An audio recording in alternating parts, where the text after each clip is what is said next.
our truck. Perfect. So we record this truck and then we post this on our Career Trucks website later, and that should be out on the Trucks website, which is hosted by UW River Falls by noon on Monday. So thanks for joining us for a virtual career track today featuring Eurofins BioDiagnostics. There's a career trek committee from across the state that organizes these events for students to engage in their career exploration. And I want to give a big thanks to that group and all of their efforts in making this a reality every Tuesday at 2 o'clock. There's an official registration form linked in the chat feature, and we'll place this in the chat kind of throughout the trek today, just to make sure that you all register. That is the official registration for the trek. So please make sure that you fill that out and give us your information so that we can definitely share this later, and then also send you an evaluation after today. The UW System Career Treks are a collaborative initiative with students, regional employers, and Career Services Office across the state. Treks have the support of UW System and other state leaders who are deeply invested in retaining talent in the state of Wisconsin. We host a trek almost every Tuesday at 2, and I will share with you just a little bit about what that participation form looks like. This is the official participation form. And then this is what our website looks like and where you can find those recorded treks a little bit later. So I have the pleasure today to introduce Brenda Johnson and Farhad Garvani, and they are from Eurofins BioDiagnostics. Farhad Garvani is the Vice President of Genomics at Eurofins, with more than 15 years of experience working on plant molecular genetics or genomics, transcriptomics, and Farhad, you're going to say these words probably a lot better than me, quantitative genetics and molecular breeding. Prior to his current position, Gavami was the Chief Scientific Officer at Agribusiness at Eurofins Scientific, providing scientific advice to the board of directors and overseeing R&D activities. Additionally, he has served as a research assistant professor at North Dakota State University and a senior research associate at the University of Minnesota. He has published more than 25 papers in peer-reviewed scientific journals, 3 book chapters, and more than 40 abstracts in different conferences. And so I am going to stop sharing my screen, and then I'm going to introduce our other person that's with us today. And so Farhad, let me see here. I will make you our host. Are you able to share? Oh, perfect. Okay. So Brenda Johnson is the business unit manager at Eurofins BioDiagnostics located in River Falls, Wisconsin. Eurofins BioDiagnostics provides an unparalleled suite of testing services for the agricultural industries, including germination, genetic and trait purity, genotyping, and chemical testing. Ms. Johnson started her career at Eurofins BioDiagnostics in 2003 and has been involved in the development and implementation of testing methods in starch, gel, electrophoresis, ELISA, herbicide bioassay, DNA, germination, and analytical chemistry testing before becoming the Director of Operations in 2016. In 2019, she accepted the role of Business Unit Manager. Brenda is a champion for modernization and change with focus to maintain relevance in seed testing, and more broadly, agriculture industry testing, including animal genotyping and health surveillance. So at this time, I will turn it over to Farhad, who will start us out in giving us an introduction to Eurofins BioDiagnostics. And actually, Melissa, we're going to switch that around. I'm going to do the introduction, and then Farhad's going to take over. Okay. So thank you for the introductions. Welcome everybody to this presentation. Hopefully by the end of this, you have a really good understanding of what Eurofins as a whole does, what we do at Eurofins BioDiagnostics, and what some of the job opportunities are to be able to be employed at Eurofins BioDiagnostics or Eurofins as a whole. And Farhad and I are going to give you a couple of examples of career paths that we have taken. Obviously, there's almost an infinite number of ways to get where you're attempting to go.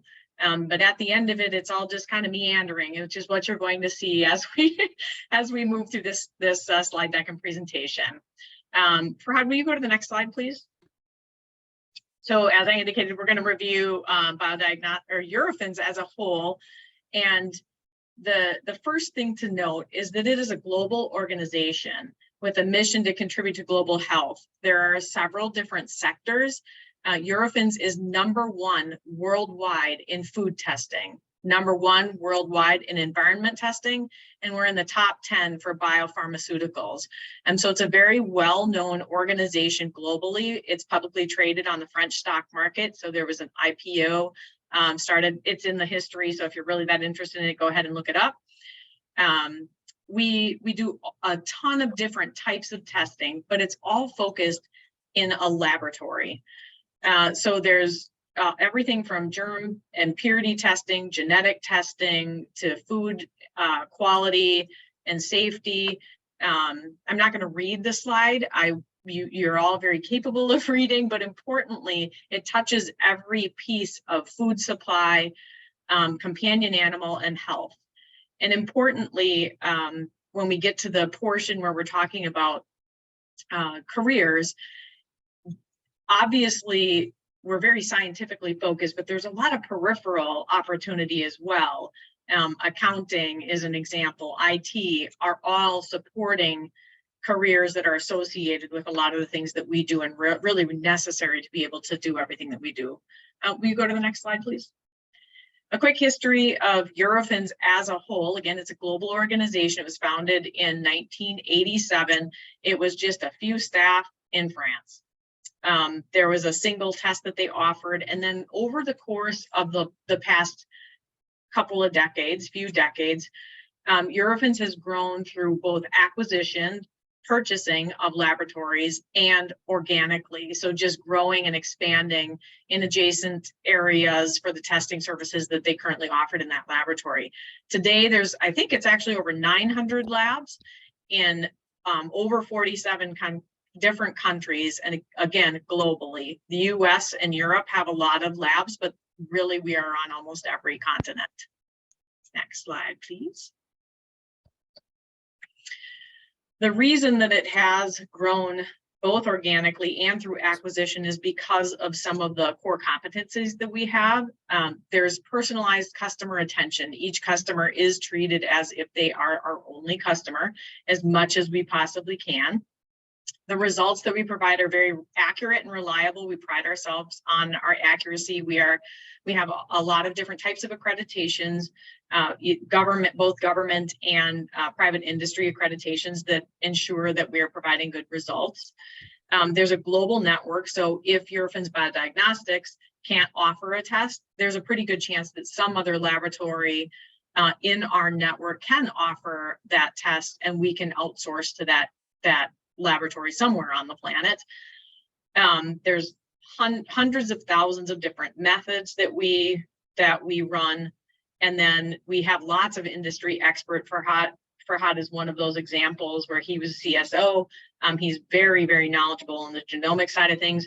And what I would consider to be one of the most important things that give us an advantage is we're very agile and responsive. So each of the legal entities that make up Eurofins as a whole can operate fairly independently. So we can maintain that flexibility that allows us to make decisions without having to go up a very complicated and sometimes convoluted corporate structure. Next slide, please.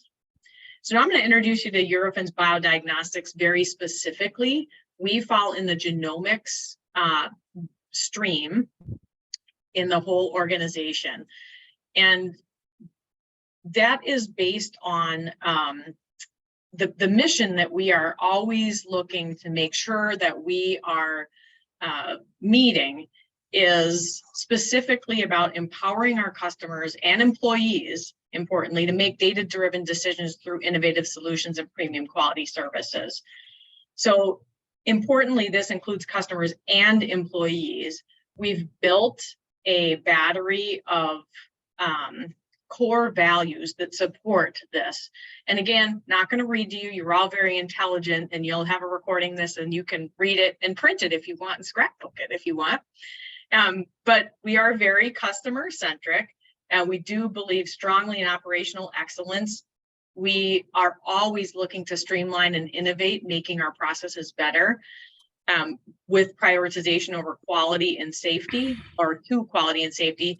We strongly promote our team spirit and collaboration within our organization and outside our organization. And we do develop and maintain a diverse and inclusive team environment with that agile mindset. And you're going to hear me say agile over and over and over. It is so important in our work lives. We have 3 physical locations in the US for the genomics that comprise the genomics presence. There are a lot of remote workers that we have as well, specifically in support functions like IT and human resources and things like that. One is here in River Falls, out in the corporate business park, one in Louisville, Kentucky, and one in Bothell, Washington. Next slide, please. So there's a number of different areas in Eurofins BioDiagnostics proper, the one in River Falls, that we promote and have opportunity for. Starting with sample preparation, we have a number of staff in the building that work either seasonally or even full-time, and they're just preparing samples to hand off to the scientists for us to run the assays. Those scientists are generally are college educated and have background in science and understand how to run the processes, although we have full training programs. If people love working in the lab, many times they will stay either in a scientist role, or they can move over into a group lead or technical management role. Again, oftentimes people get funneled into different ways depending on their if they want to lead or if they prefer to be at a bench scientist. We also have a lot of customer and operational support positions. I mentioned already IT. I didn't mention client services, sample registration, procurement, facilities, and that all support our mission and our ability to be able to service our customers. The last one I'm going to list here is business management. So the people that sit in offices now, like me, that are making decisions and helping to enable all of the staff that are boots on the ground in the lab to get things done so our customers are well served. Next slide, please. Thank you. So I do want to walk through kind of how I got here, because it's an interesting story, and I think it's really easy to assume that I need to major in something and then I'm going to have to stick with that forever. I think that's actually fairly rare. Maybe I'm wrong about that. But my background is in education. So my degree is in secondary education. I was certified to teach physics, chemistry, and biology. And after doing that for a couple of years, I moved into industry purposefully as a scientist. So I started out at BioDiagnostics before it was acquired by Eurofins, working at the bench, doing lab work. And I enjoyed doing that, but I always was, maybe I was a pain in some people's neck because I was always asking why, just as kind of a curious mind, and ended up getting me into the role of supervisor and eventually manager, because we were always developing better processes. When Eurofins acquired us in 2015, they moved me into a director of operations role, where I started to oversee multiple labs instead of a single lab, which was really a new challenge for me.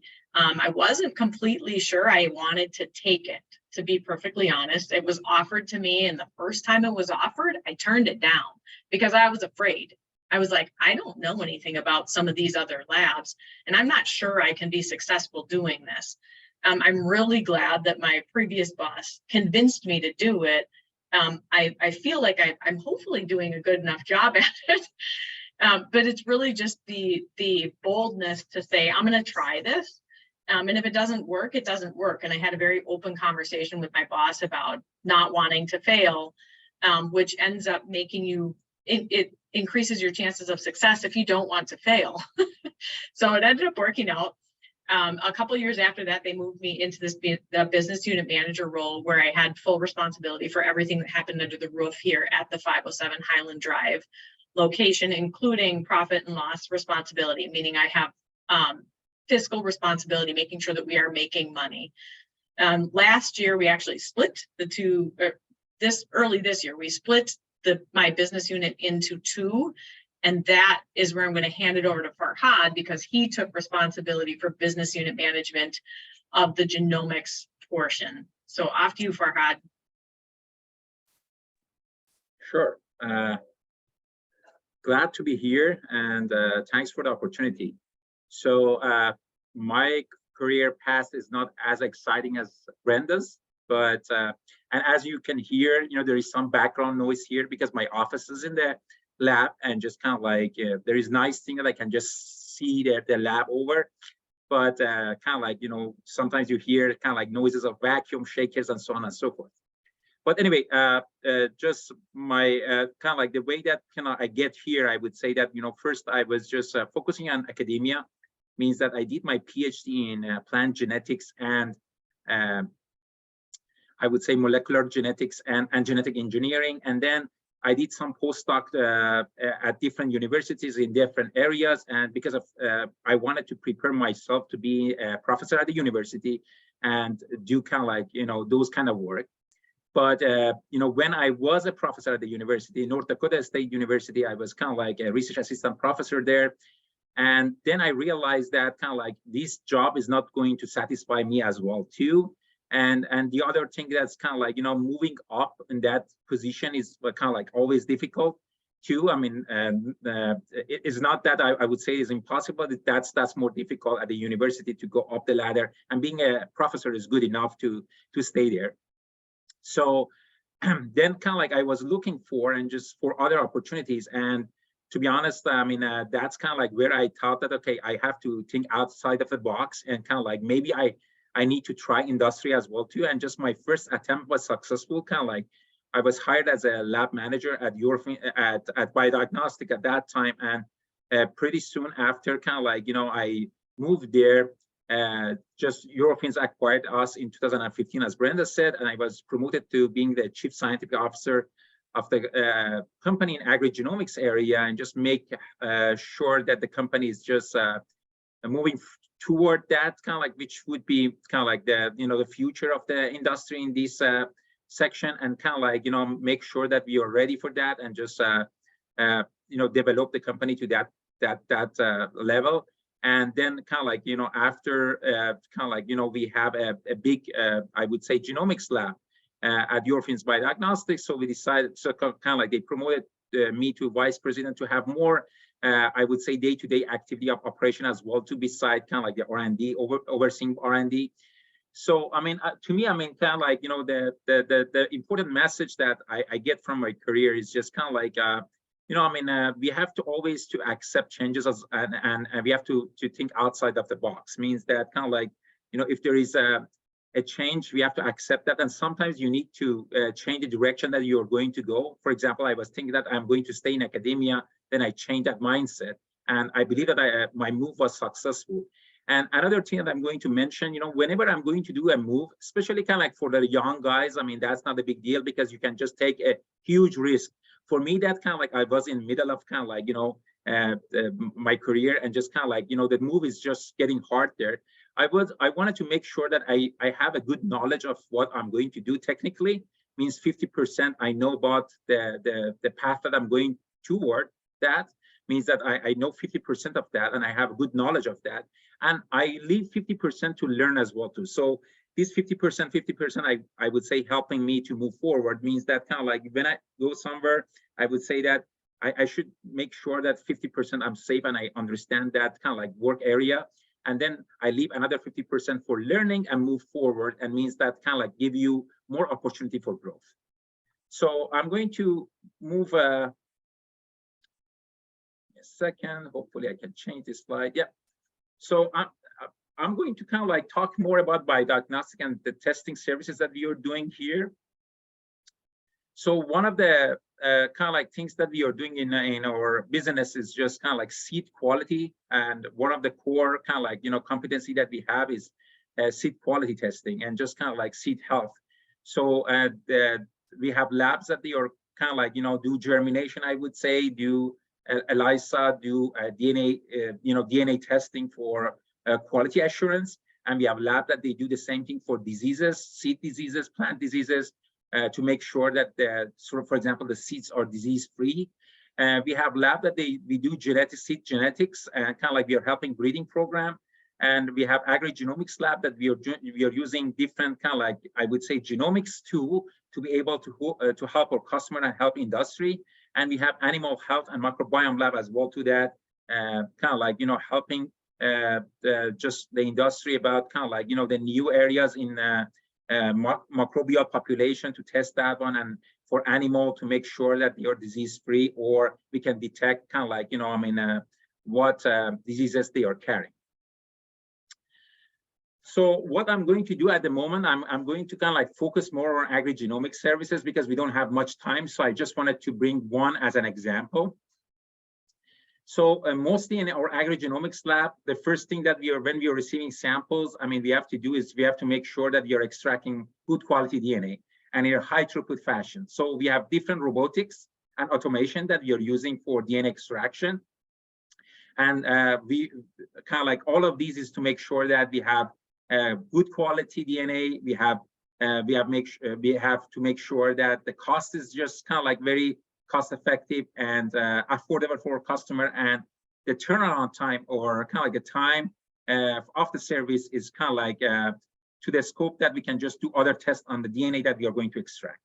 After DNA extraction, usually, the samples goes through different, I would say, section or business line, I would say. So after that, usually, if you're looking for one traits and we are going to look at that trait, we may just do PCR or real-time PCR.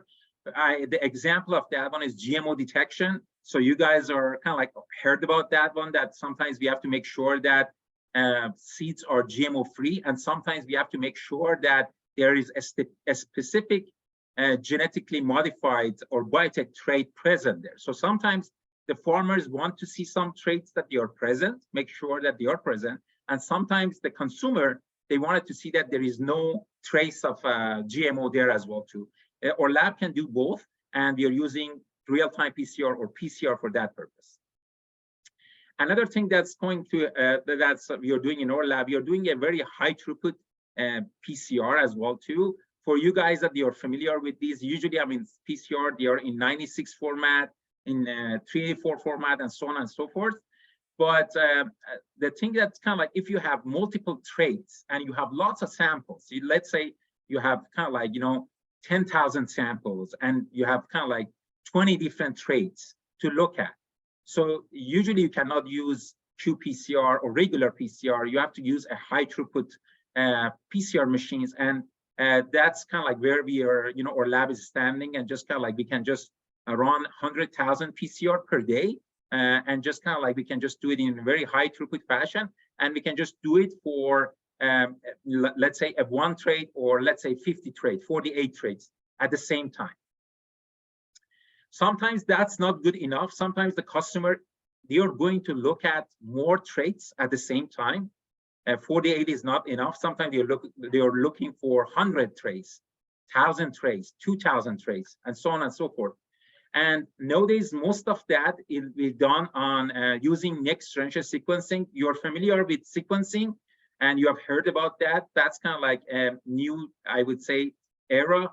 Last 20 years developed a lot, and especially last 10 years developed very well, and just the cost of that reduced a lot. So because of that, at the moment, sequencing is used a lot in genomics.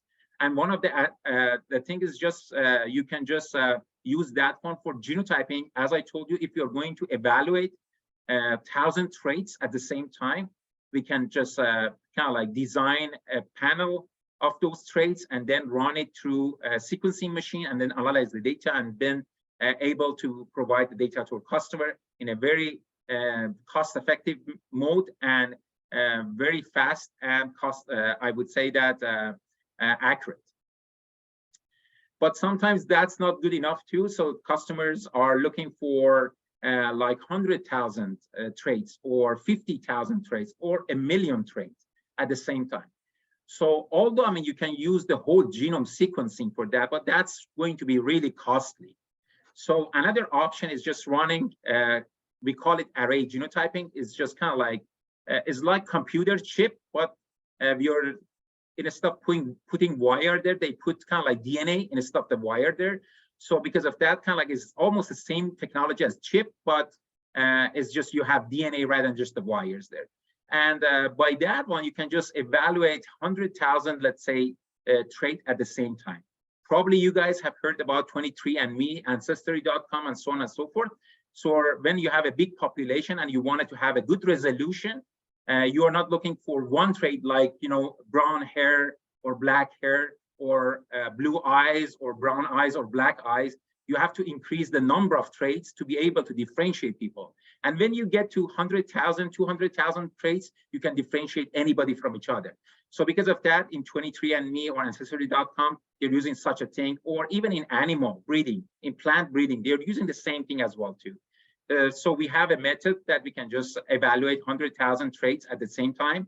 We have different platforms. Sometimes, as I showed you before, it was a Thermo Fisher platform doing the same thing almost. Here we have Infinium genotyping using Illumina platform, almost doing the same thing. We have both platforms because some of the, I would say, traits are on Illumina platform. Some of the traits are on, I would say, Thermo Fisher platform. So we have both of that. So overall, as I mentioned, we cover all animal, plant, microbe, and these things. So, I mean, with these methods, all of these methods, we can just kind of like, you know, deliver data or help porcine industry. We can just help, you know, I mean, bovine industry. We can just go to plant. We can just help kind of like, I would say, ornamentals, field crops, corn, soybean, fruits, vegetables, so on and so forth. So what at the end I wanted to emphasize, I believe Brenda went to that, but I wanted to emphasize on that kind of like, you know, with Eurofins, we can unlock a world of possibility because we have a global footprint, means that the customer doesn't need really to go to different labs. They can communicate with one lab and we can connect the customer or send their sample to different labs. So because of that, they may kind of like have a local feel and they work with us, but we can send the samples here, or we can send the sample even to Europe, or the European customer, they can send the sample to us through one of our labs. Or I would say that creates more convenience for customers and save them money for shipment of sample and so on and so forth. Another thing is just kind of like we have different expertise in different labs, and because of that, kind of like we can provide those expertise from different labs. And as we mentioned, as our core values, we are client or customer focused. We wanted to give our customers the white glove, I would say, services. Because of that, kind of like we are focusing on that part, and always accuracy and ISO documentation, or I would say that the accuracy of the test that we are providing to our customer is #1 priority for us. So at the end, I wanted to put some of the customers kind of like feedback for us that I believe that would be interesting. That kind of like, you know, they really, I mean, most of our customers, they enjoy working with us, and we provide, we try to provide good quality services to them. I thank you all for listening to us, and we are happy to answer any questions.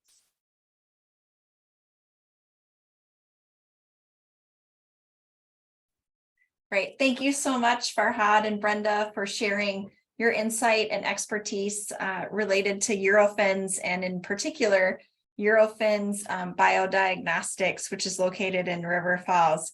I did a quick check on Indeed.com, where a lot of our students find jobs these days, and Eurofins worldwide has 868 jobs that popped up. And so this organization has a lot of opportunity for students, for alumni in a lot of different areas. And so, so I just wanted to share that real quick. We have one question in the chat. What majors are you most interested in at the River Falls locations? And this is from Brant Bergheis, who is one of our faculty members on campus. I can take that, Farhad. really any science major will get you in the door for many of the lab work type jobs. But more specifically, I think in Farhad's lab, microbiology work, molecular biologists, things like that are very valuable. We have a number of people here that are UWRF grads that had backgrounds in agriculture, soil science, chemistry degrees, but just general biology degrees. Really, so any science can get you here. It really just depends on where you want to, again, meander once you're in the door. Farhad, do you have anything to add to that? No, I mean, you covered it all. I'm going just to add the data analysis or big data analysis. That's another area that at the moment is interesting. Yeah. Bioinformatics. Yep. Sure. Can you talk about any opportunities you have for people locally to have part-time jobs at your facility? Can I take that one too, Farhad? Sorry. So typically in the business unit that I'm overseeing, because the majority of the testing is seed testing, and usually from the Northern Hemisphere, we are incredibly busy and using a lot of seasonal staff and including part-time employees from the university, oftentimes from about September through March. There's oftentimes ads that we start putting out late July, and then we're usually hiring on part-time employees that we do love to have return year over year, just from a training perspective, over time. So if there's seniors, we still use people that are seniors in college, and we also, freshmen, we take freshmen too. We'll find something to do. It's a great resume builder. And as I indicated right now, I'll give you the example of Nicolette Hart is the manager of our standard seed testing lab today. She worked here as a college student. So her journey started as a college student working part-time, got hired on full-time, became a registered seed technologist, became a scientist, became a supervisor, and now she manages that entire lab. And Brenda, those jobs are quite flexible with a student's class schedule as well, correct? Yeah, we like to have 4-hour blocks of time. However, and we operate anywhere from 7 a.m. to 7 p.m. depending on when we're busy, depending on the day. We do have weekend opportunities as well. So we have lots of college students that come in and work like maybe a Tuesday, Thursday 4-hour block and then 8 hours on Saturday. But we do ask for 4-hour blocks of time and at least 12 hours of availability during the week. And then Farhad, can you cover, I see the location in River Falls and then 2 other locations in the United States. How much interaction do you have with those other locations or with even, people across the globe in the work that you do with a global company? Sure. I mean, I would say that or genomics kind of like lab in Louisville, Kentucky that Brenda showed you guys. I mean, they are kind of like doing Sanger sequencing and I would say next generation sequencing and kind of like, plasmid sequencing, and they are creating primers and probes as well too, just oligos synthesis. So those labs are like factories. So they are serving kind of like, Europe, United States, and so on and so forth. But mostly their footprint is United States and North America, I would say. So we are in close collaboration with those folks in Louisville, Kentucky as well too. And in Washington, you see another lab that's another lab that they are doing the long oligosynthesis as well too. This is new. I mean, into the industry, last 10 years that the industry can create kind of like the whole oligos. I mean, I would say big genes or the whole gene. They can synthesize that. So we are able to do that, and that's lab in Washington can do that. So there is opportunities there as well too. So if people are interested to move, I would say those opportunities are open. And not only we have, I would say collaboration or I would say that communication with those labs. There are lots of kind of like labs in food and environmental. They are available. So if somebody's interested in microbiology, those labs are kind of like in Madison. Let's say we have a big microbiology lab. or we have in chemistry, we have big chemistry lab there as well too, in food testing, which they are available as well. Great. And I would add that globally too, you know, we collaborate a lot with our counterparts in Europe. And we do have employees that have worked here as college students, moved into full-time roles, and then accepted positions not within our legal entity. So they'll move to a DQCI, which is in Mounds View, Minnesota, or they'll move to Madison to work in a different Eurofins organization. And we encourage that people to move through their careers and stay in the Eurofins organization. Lots of opportunity and movement in different places as well, which is fabulous, because not every organization can offer that. Any other great questions? Any other questions in the chat or from someone on the Zoom? If not, I want to extend so much gratitude to Farhad and Brenda for being with us today and sharing everything about Eurofins BioDiagnostics and the River Falls location and the company as a global force in the work that they do. This trek started with a visit to the location in River Falls with some folks from campus, where we wanted to build a deeper relationship with this employer and with this regional company. And we so appreciate you taking the time and leap of faith to meet with our people online today, share the story of your company, have us record it and put it out there for future use as well. I think we have students here from a weeds class, and so crop and soil science students, and I'm sure they probably heard a lot of the language that they might be hearing in their classroom, which is great to make those connections between industry and the classroom. And so just as a reminder, next week our trek is with Jewelers Mutual Insurance, and UW Oshkosh is hosting that. It's Tuesday at 2. You can sign up on Handshake. Again, my thanks to Brenda and Farhad for joining us today, and everybody who sat in on this trek. Have a great day, everyone. It was a pleasure. Thank you. Bye.